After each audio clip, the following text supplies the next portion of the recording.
સુરતથી મહત્વના સમાચાર મળી આવ્યા છે કે હાલ પવિત્ર શ્રાવણ માસ ચાલી રહ્યો છે ત્યારે શિવ ભક્તિ દ્વારા શિવ મંદિરમાં શિવલિંગને વિવિધ શણગાર કરવામાં આવતા હોય ત્યારે શ્રાવણ મહિનાના આ વિવિધ તહેવારો નિમિત્તે ઓલપાડ તાલુકાનું સરસ ગામ નજીક આવેલ ઐતિહાસિક સિદ્ધનાથ મહાદેવ મંદિરે શિવલિંગને શણગાર કરવામાં આવ્યો હતો।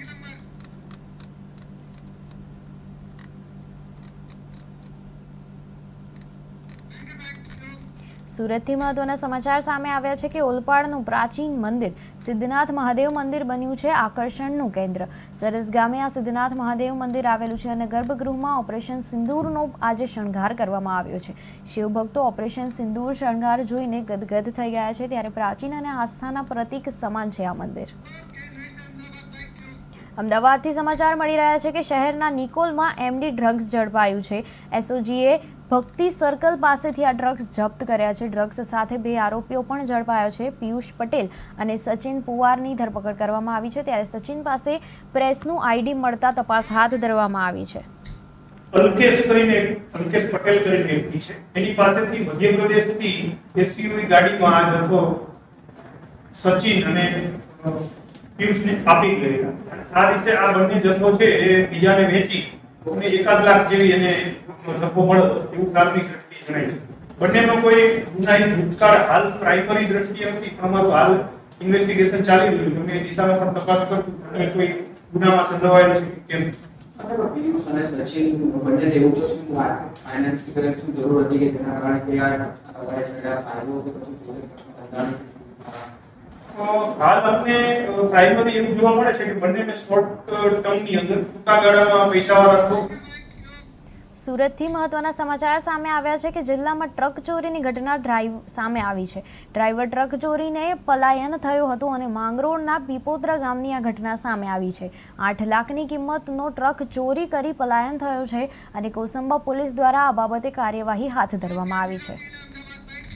અમદાવાદથી મહત્વના સમાચાર સામે આવ્યા છે। સાણંદ તાલુકાના શિયાવાડા ગામે એક બોગસ ડોક્ટર ઝડપાઈ ગયો છે। માત્ર ધોરણ 10 સુધી અભ્યાસ કરનાર આ શખ્સે કોઈપણ માન્ય મેડિકલ ડિગ્રી વિના એલોપેથિક દવાઓ દ્વારા દવાખાનું ચલાવ્યું હતું।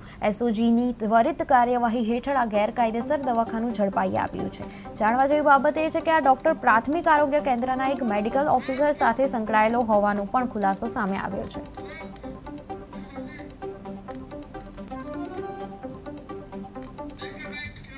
અરવલ્લીથી મહત્વના સમાચાર સામે આવ્યા છે કે જિલ્લાના મોડાસા શહેરમાંથી અમદાવાદ એટીએસ દ્વારા સૈફુલ્લા કુરેશી નામના યુવકને અલકાયદા જેવી આંતરરાષ્ટ્રીય આતંકી સંગઠન સાથે સંડોવાયેલ શંકાસ્પદ પ્રવૃત્તિઓ માટે ઝડપાયા બાદ શહેરમાં ભારે ચકચાર મચી ગઈ છે। જેમ કે આપ સૌને ખ્યાલ છે કે તાજેતરમાં ગુજરાત એટીએસ દ્વારા એક મોડાસામાંથી એક આતંકવાદીની પણ ધરપકડ કરવામાં આવી છે, જેની પૂછતાછ ચાલુ છે। એ સંદર્ભે માનનીય એસપી સાહેબના સૂચનાથી આજે એલસીબી એસઓજી બીજા 10 પીઆઈ વલસાડથી સમાચાર મળી રહ્યા છે કે જિલ્લાના કપરાડા તાલુકાના ફળી ગામની ગ્રામ પંચાયતના મહિલા સરપંચના પતિ પ્રધાનમંત્રી આવાસ યોજના તથા પ્રધાનમંત્રી જનજાતિ આદિવાસી ન્યાય મહાઅભિયાન હેઠળ આદિમ જૂથના કુલ 166 આવાસો માટે લાભાર્થીઓ પાસેથી 6 થી 8 હજાર રૂપિયાની ઉઘરાણી કરતો હોવાની ગંભીર ફરિયાદ આવાસના લાભાર્થીઓએ કપરાડા તાલુકા વિકાસ અધિકારીને લેખિતમાં કરતા વિવાદ ગરમાયો છે। કોઈ ડોક્યુમેન્ટ બનાવવાનું હોય તો અમારું કામ થતું નથી એમ। કોના દ્વારા પરેશાન કરવામાં એ તો સભ્ય દ્વારા એટલે સરપંચ એ લોકોને ભરાવે કે પછી એ સભ્ય છે ચાલુ સતાય છે, તેમ છતાં એ દારૂ પીને આવે ને પછી। બનાસકાંઠાથી સમાચાર મળી આવ્યા છે કે ભારે વરસાદ બાદ પાલનપુર અમદાવાદ સ્ટેટ હાઈવે પર હાલ ટ્રાફિક જામના કારણે લોકોને ભારે તકલીફનો સામનો કરવો પડી રહ્યો છે। છાપી નજીક હાઈવે પર પાણી ભરાતા આ ટ્રાફિક જામ થયો છે। છાપીમાં વરસાદ પડ્યો કેવી પરિસ્થિતિ છે? પરિસ્થિતિ તો પાણી જામ પડેલું છે, બધું ગાડીઓ જામ પડેલી છે। રાત્રે 2 વાગ્યાની કેટલા સમયથી રાત્રે 2 વાગ્યાની ઉભેલી છે બધી ગાડીઓ એમને એમ। આઈજી સાહેબની પણ ગાડી આ ગાડીઓ સામે ઉભેલી છે, એસપી સાહેબની ગાડીઓ જામ પડેલી છે, બધા વચ્ચે મેળા છે। લોકોમાં કંઈ નહીં, બધા બ્રિજ ઉપર છે, પાણીને જવાનો નિકાલ બધો બંધ છે। કોઈ જગ્યાએ પાણી જવાનું કોઈ સિસ્ટમ છે જ નહીં હાલ બ્રિજ બનવાના કારણે। આ તો બીજી વાર થયું આ સિઝનના અંદર વરસાદ। સ્થાનિક તંત્ર દ્વારા કેવી કોઈ નહીં, તંત્ર પાણી અમદાવાદથી સમાચાર મળ્યા છે કે શહેરના પૂર્વ વિસ્તારમાં આજે વહેલી સવારથી જ ચાલી રહેલા મુશળધાર વરસાદને કારણે ભારે જળબંબાકાર થયું છે. અનુપમ, અમરાઈવાડી, ન્યૂ કોટન સહિતના નીચાણવાળા વિસ્તારોમાં પાણી ભરાતા જનજીવન પ્રભાવિત થયું છે. ત્યારે ખાસ કરીને એપેરલ પાર્ક મેટ્રો સ્ટેશનની નીચે અને અનુપમ સિનેમા રોડ ઉપર પાણી ભરાતા વાહન ચાલકોને ખૂબ મુશ્કેલીનો સામનો કરવો પડી રહ્યો છે.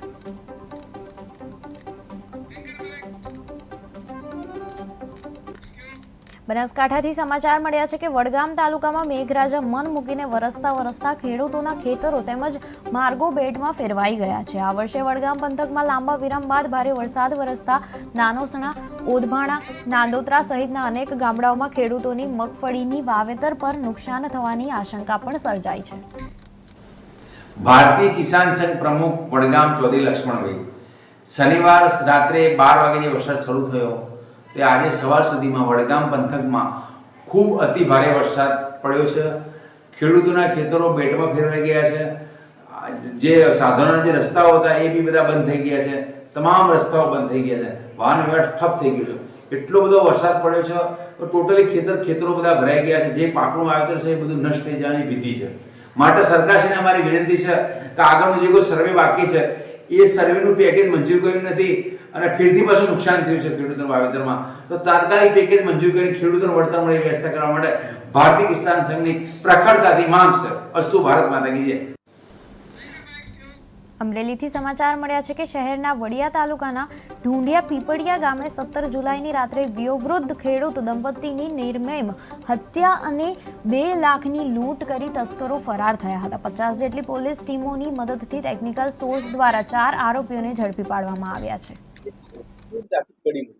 આરયુબી ઉપર જે પોલીસના જે માહિતી છે, પોલીસ વિસ્તારમાં કામ કરતી હોય છે અને જ્યારે પણ કોઈ બનાવ બને તો આમ તો આપણા ગામની સિસ્ટમ જોઈએ તો ગામ નાનું છે, ગામમાં કોણ કેવી રીતે વર્તન કરે છે એ બાબતે પોલીસને હર હંમેશા માહિતી હોય છે અને એના જ થકી અમારા એક ગુપ્ત બાતમીદારે એવી માહિતી આપી કે અમરેલીથી સમાચાર મળ્યા છે કે ધારીના ચલાલા ખાતે શ્રાવણ માસની પવિત્રતા વચ્ચે ભવ્ય મહાયજ્ઞનું આયોજન કરવામાં આવ્યું છે. આ યજ્ઞ પવિત્ર ત્રિવેણી સંગમ માનવ મંદિરમાં 30 દિવસ સુધી ચાલશે અને મહાદેવ પર દૂધાધરા તેમજ વિવિધ પૂજન અર્ચનાથી યજ્ઞનું સદર આયોજન પણ કરવામાં આવ્યું છે.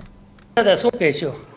ઓમ મૃત્યુંજય મહાદેવ ત્રાહિ મામ શરણાગત જન્મ મૃત્યુ જરા વ્યાધિ પીડિતં ગર્ભબંધને.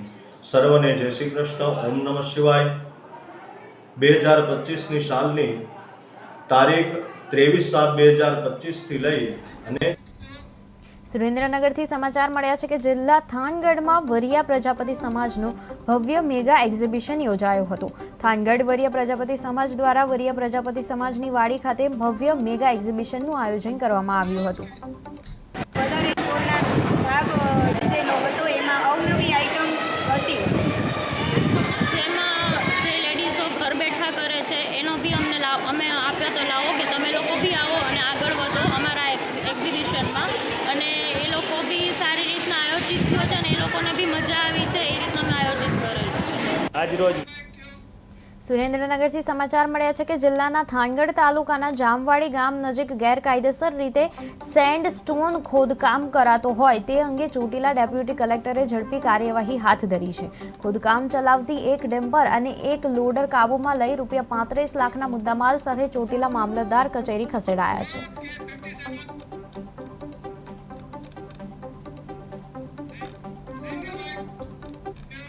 વડોદરાથી સમાચાર મળ્યા છે કે વિકસિત ભારતની દિશામાં ઇન્ફ્રાસ્ટ્રક્ચર અને લોજિસ્ટિક્સનું મહત્વ સતત વધતું જાય છે. વડાપ્રધાન શ્રી નરેન્દ્ર મોદીના લાંબા વિઝનના કારણે ગતિશક્તિ વિશ્વવિદ્યાલયની સ્થાપના થઈ ગઈ છે અને જ્યાં भारत को विकसित भारत बनाने का जो संकल्प पूरे देश ने माननीय प्रधानमंत्री श्री नरेंद्र मोदी जी के नेतृत्व में लिया है, उसमें इंफ्रास्ट्रक्चर और लॉजिस्टिक्स का एक बहुत महत्वपूर्ण रोल रहेगा. इसीलिए हमारे प्रधानमंत्री जी ने बहुत ही एक दूरदर्शी. સુરેન્દ્રનગરથી સમાચાર મળ્યા છે કે લીંબડી ખાતે 2025ની ખોખો ચેમ્પિયનશિપનું આયોજન ઝાલાવાડ ફેડરેશન ઇન્ડસ્ટ્રીઝ ટીમ દ્વારા કરવામાં આવ્યું હતું. આ કાર્યક્રમનો મુખ્ય ઉદ્દેશ બાળકોમાં રહેલી સુષુપ્ત શક્તિઓને બહાર લાવવાનો હતો અને તેમને આઉટડોર રમતો તરફ પ્રોત્સાહિત કરવાનો હતો. નમસ્કાર, હું હિતેશ પંડ્યા, સિયાણી હાઈસ્કૂલ આચાર્ય. લીંબડી ખાતે ઝાલાવાડ ફેડરેશન તરફથી સુંદર મજાનું આંતરશાળા એટલે કે 6 થી 14 વર્ષના બાળકો છે એની ખોખોની સ્પર્ધાનું આયોજન કરવામાં આવ્યું હતું અને આની અંદર કુલ 10 ટીમો એટલે 120 વિદ્યાર્થીઓએ ભાગ લીધો હતો. આ તમામ વિદ્યાર્થીઓ ઉત્સાહભેર ભાગ લીધો. સ્પોર્ટ્સ ઓથોરિટી લીંબડી તરફથી ખૂબ સરસ સુવિધા મળી હતી. ઝાલાવાડ ફેડરેશનમાં પહેલું પગલું હતું અને પહેલું. રાજકોટથી સમાચાર મળ્યા છે કે ભાજપના રાજકીય નેતા અને રાજકોટ જિલ્લા પ્રમુખ અલ્પેશ ઢોલરિયા દ્વારા 2025 નગરપાલિકા ચૂંટણી દરમિયાન આપેલી ધોરાજીને પેરિસ બનાવવાની વચનની એક જૂની વિડીયો હાલ સોશિયલ મીડિયામાં ધડાધડ વાયરલ થઈ રહી છે. વિડીયો અનુસાર ઢોલરિયા સાહેબ કેન્દ્રમાં છે અને લોકોને આશ્વાસન આપે છે કે જ્યારે નગરપાલિકામાં ભાજપનું શાસન આવશે ત્યારે ધોરાજીને પેરિસ જેવી સુંદરતા અને વિકાસ આપશું.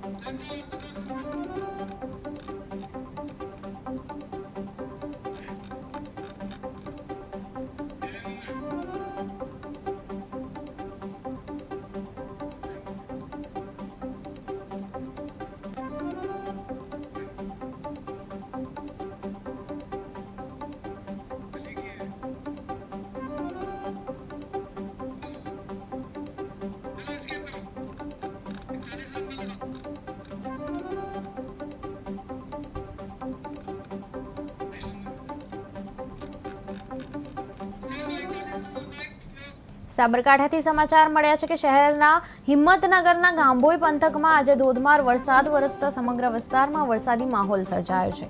વિસ્તારમાં પડી રહેલા ભારે વરસાદને કારણે રોડ પર પાણી ભરાઈ ગયા છે, જેનાથી વાહન ચાલકોને ભારે તકલીફનો સામનો કરવો પડી રહ્યો છે.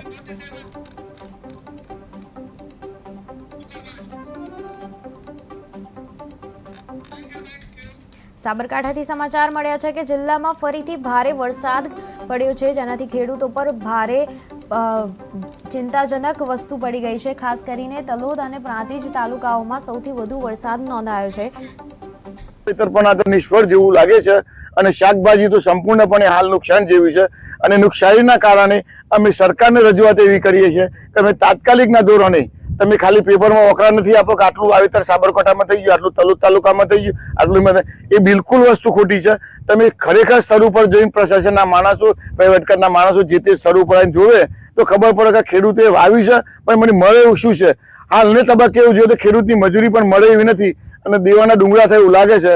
એટલે જો ભાજપ સરકાર વિચારતી હોય ખેડૂતોના હિતનું કે તાત્કાલિકના ધોરણે હાલની પરિસ્થિતિનું સર્વે કરાવે તેને સાચી હકીકત મળે, સાચી ખબર પડે અને જો થોડું ઘણું વળતર આપે સરકારમાંથી અપેક્ષા રાખીએ છીએ તો મજૂરી તો મળે ખેડૂતને, બાકી તો કંઈ લોબુ મળવાનું નથી. પણ મજૂરી જેટલું મળે તો ખેડૂતના આશ્વાસન જેવું થાય અને પોતે શિયાળુ ખેતી કરી શકે. બનાસકાંઠાથી સમાચાર મળ્યા છે કે છાપી વિસ્તારમાં વરસાદના પાણી સાથે ભયજનક દ્રશ્યો સામે આવ્યા છે. વીરમાયા નગરમાં ઘૂંટણસમાં પાણી ભરાતા 3 મકાનો ધરાશાયી થઈ ગયા છે. સ્થાનિક રહીશો ભારે મુશ્કેલીમાં મુકાયા છે, ત્યારે ઘરોમાં પાણી ઘૂસી જતા ઘરવખરી અને જીવન જરૂરિયાતની વસ્તુઓને મોટું નુકસાન પહોંચ્યું છે. રાતનો વરસાદ આવ્યો, ઘરોમાં પાણી ભરાઈ ગયું, 2-3 ઘર પડી ગયા. હજી સાપીયા ગામમાંથી કોઈ સરપંચ કે કોઈ અધિકારી હજી કોઈ દેખભાળ કરવા આવ્યું નહીં. કેટલું નુકસાન થઈ છે ઘરોમાં? નુકસાન તો ખાસું થઈ ગયું. આખું ઘર પડી ગયું, 2 ઘર પડી ગયા, ઘરોમાં પાણી ભરાઈ ગયું. ઓકે. સાબરકાંઠાથી સમાચાર મળ્યા છે કે જિલ્લામાં તાજેતરમાં જ સાર્વત્રિક ધોધમાર વરસાદ થયો છે. મોડી રાત્રે અનેક તાલુકાઓમાં ભારે વરસાદ પડ્યો, જેમાં તલોદમાં સૌથી વધુ 5 ઇંચ જેટલો અને પ્રાંતિજમાં 4 ઇંચ જેટલો વરસાદ નોંધાયો છે. ભારે વરસાદના કારણે ખેતરો બેટમાં પણ ફેરવાઈ ગયા છે.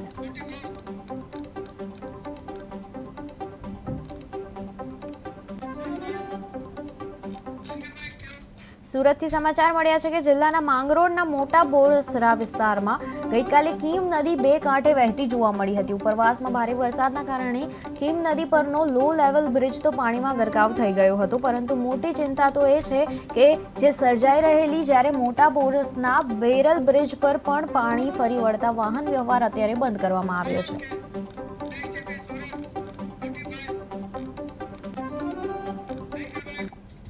સુરતથી સમાચાર મળી આવ્યા છે કે પલસાણા તાલુકા મલેકપોર ગામ નજીક આવેલા પોલ્ટ્રી ફાર્મમાં દીપડાના આતંકથી લોકોમાં ભયનો માહોલ બની ગયો છે. અહીં ખુકાર દીપડાએ કેરાલા બ્રીડના મરઘાઓ પર હુમલો કરીને ઘણા મરઘાઓને શિકાર કર્યો છે અને પોલ્ટ્રી ફાર્મના માલિક હયાન મલેકે આ ઘટનાની જાણ પલાસણા વન વિભાગને પણ કરી હતી. પરંતુ વન વિભાગ તરફથી કોઈ કાર્યવાહી ન થતાં તેણે પોતે જ પાંજરું મૂકીને એને ત્યાં બંધ કરવામાં આવ્યા હતા.